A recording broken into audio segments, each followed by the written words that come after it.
perspective of the one organization in the world chartered to achieve international cooperation in solving international problems of economic, social, cultural, humanitarian charter, and in promoting and encouraging the respect for every human being on earth. That organization, of course, is the United Nations. As you may know, the UN Millennium Development Goals expire in the year 2015. These goals have galvanized unprecedented efforts to meet the needs of the world's poorest people. The UN is also working with governments, civil society, and other partners to build on the momentum generated by the MDGs to carry on an ambitious post-2015 development agenda. Ladies and gentlemen, it is my distinct honor and pleasure to introduce to you Dr. Kituyi, the Secretary General of the United Nations Conference on Trade and Development, better known as UNCTAD. Dr. Kituyi is from Kenya. He became UNCTAD's 7th Secretary General on September 1st, 2013. He has extensive background as an elected official and academic. He has a wide-ranging experience in trade negotiations as well as broad experience in international economics and diplomacy. He earned a bachelor's degree in political science and international relations. He went on to earn a master's and doctorate from the University of Bergen in Norway. He was elected to the Kenyan Parliament in 1992 and was twice re-elected. He was the Kenyan Minister for Industry and Trade from 2002 to 2007. From 2008 to 2012, Dr. Kituyi was a member of a team of experts advising the presidents of nations of the Eastern African Community on how to establish more effective regional links. From 2011 to 2012, he was a consultant for the African Union Commission, where he helped to develop the structure of Pan-African free trade. Immediately prior to becoming Secretary General, he was the Chief Executive of the Kenya Institute of Governance based in Nairobi. The Institute is a think tank and advocacy organization that focuses on linking academic research and development of public policy. During 2012, he also served as a non-resident fellow for the African Growth Initiative of the Brookings Institute in Washington, D.C. He was a resident scholar in 2011. Ladies and gentlemen, please welcome the Secretary General of the United Nations UNCTAD, Dr. Kituyi. Honorable Ministers, distinguished participants, ladies and gentlemen, it is a great pleasure for me to be with you for this 2014 edition of the World Congress on Information Technology here in Guadalajara. I feel particularly privileged to be the first Secretary General of UNCTAD and the first Under Secretary General of the UN, for that matter, to address this World Congress. At the outset, I also like to express my appreciation to the federal government of Mexico, to the government of the state of Jalisco, as well as Cañete, for extending such a warm welcome to me here in this great city. UNCTAD is the United Nations focal point on matters related to ICT sector development, e-commerce, and related aspects of the digital economy. Against this background, I value our collaboration with the World Information Technology and Services Alliance on strengthening the IT industry in developing countries.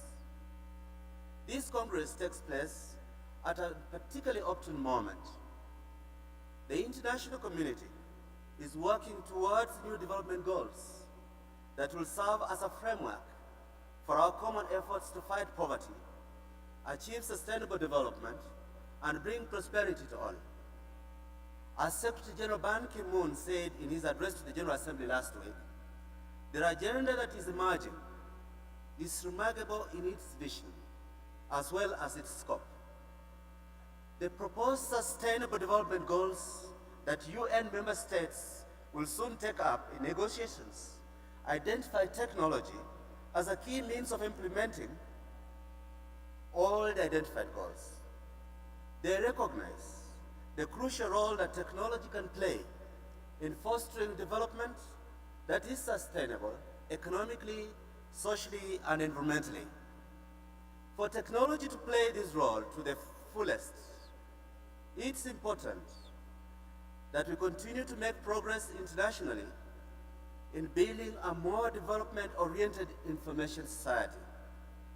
In this context, we have begun assessing the first 10 years since the World Summit on Information Society, which was concluded in Tunis in 2005.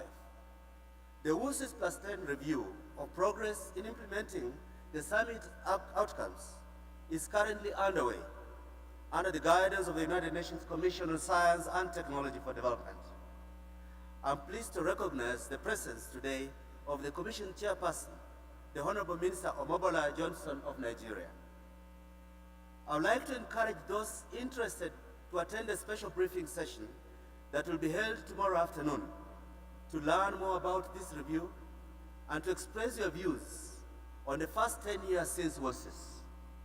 Ladies and gentlemen, I would now like to share with you my perspective on the links between the ICT dimension and the broader Sustainable Development Goals being developed in New York. The Millennium Development Goals, adopted in 2000, are widely recognized for having focused the development agenda on a set of clear and reachable goals, and for galvanizing global efforts at achieving those goals. There has been much progress, particularly in halving the number of people living in extreme poverty. Yet, there remains much more to be done. For this reason, as the international community strives to fulfill the MDGs, it's also looking forward to the post-2015 development agenda. If we are to build on and expand the achievements reached under the MDGs, we will need to set the world on a path of economic growth that is much more inclusive and that truly transforms people's livelihoods.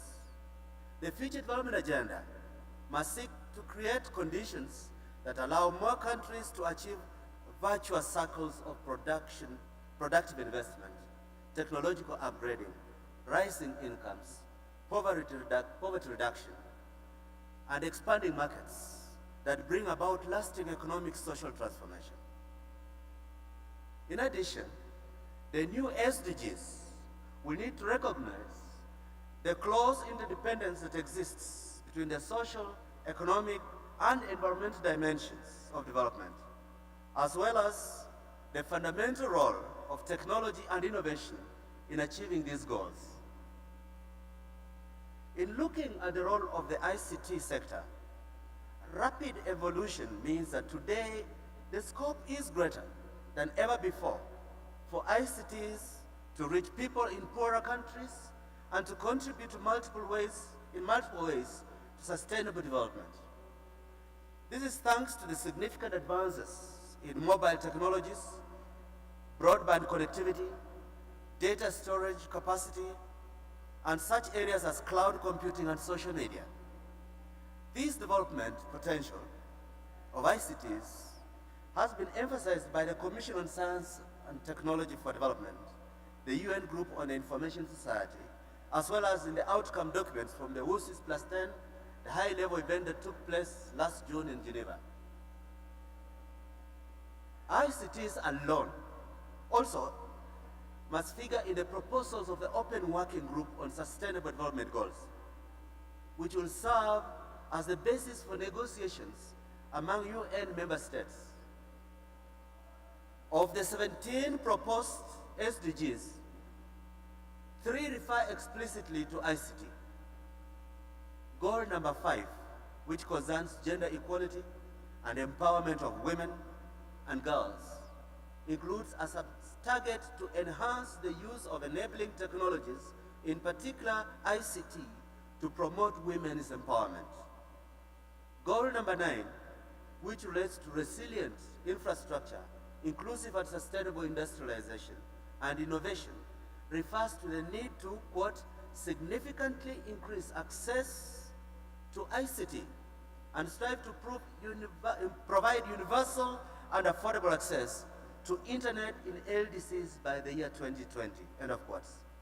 And finally, goal number 17, which is on strengthening the means of implementation and revitalizing the global partnership for sustainable development, identifies technology as a means of implementation and mentions, among other things, the need to, quote, enhance the use of enabling technologies, in particular ICT, end of quote.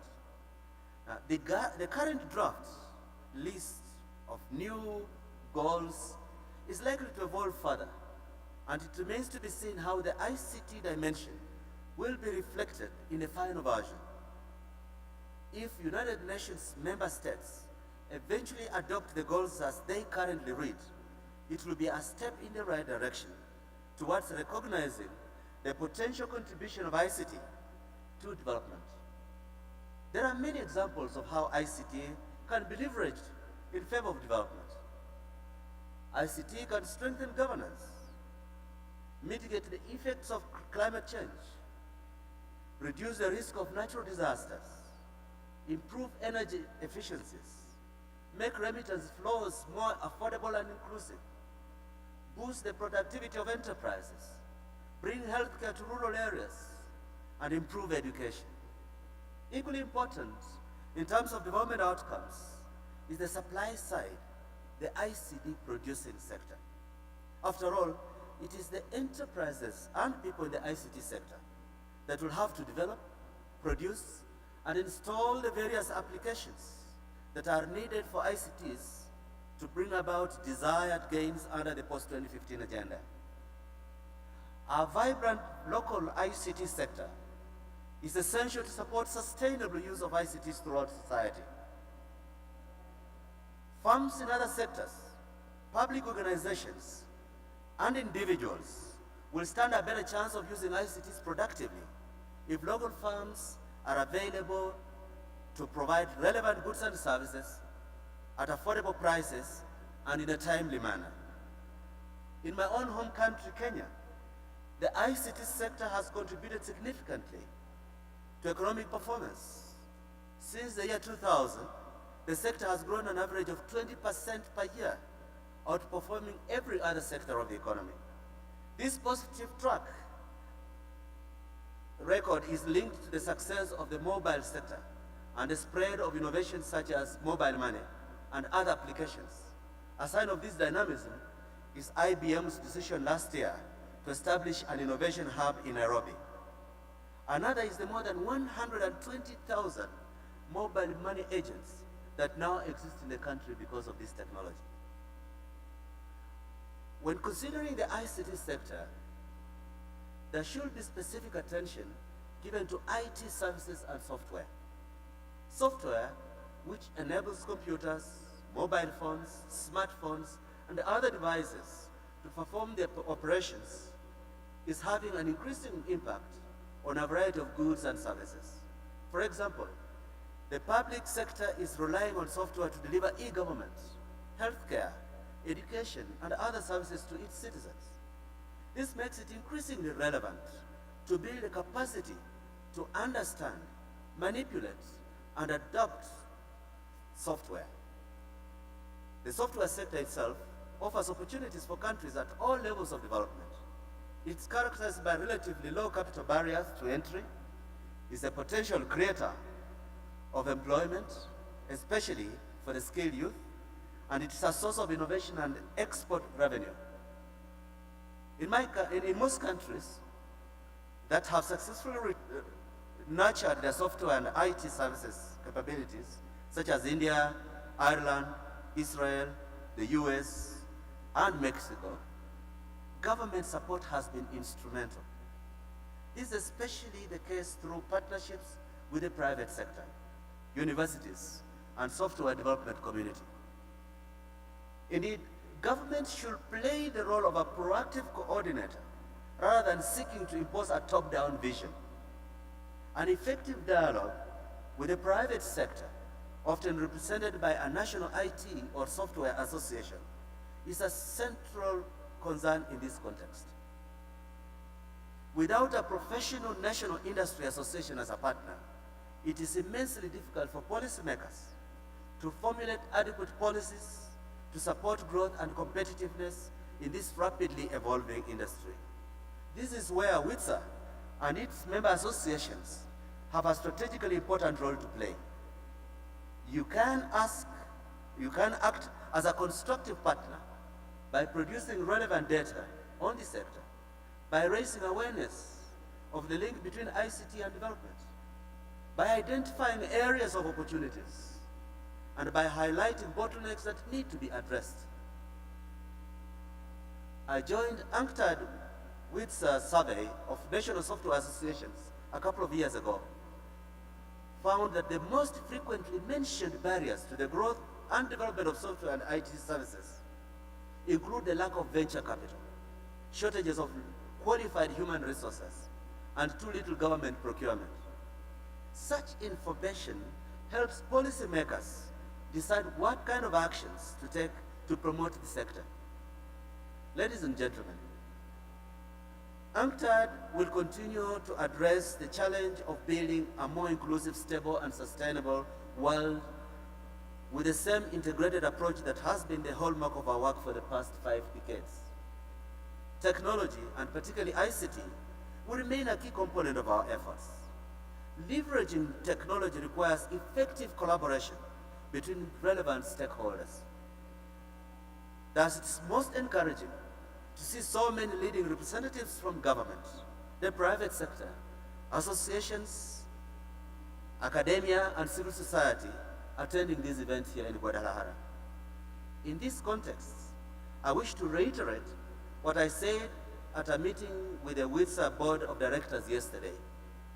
Before the end of this year, we'll formalize our partnership with WCIT with an enhanced commitment to build synergies, maximizing the impact of ICT for inclusive development. Before closing, I would like to thank the organizers of this event for having arranged the World Congress on Information Technology and for inviting me to address you to make the best use of this gathering with a view to identifying a constructive approach for enhancing ICT as a dimension of sustainable development and for building a mutually beneficial digital agenda beyond 2015. Thank you very much for your kind attention.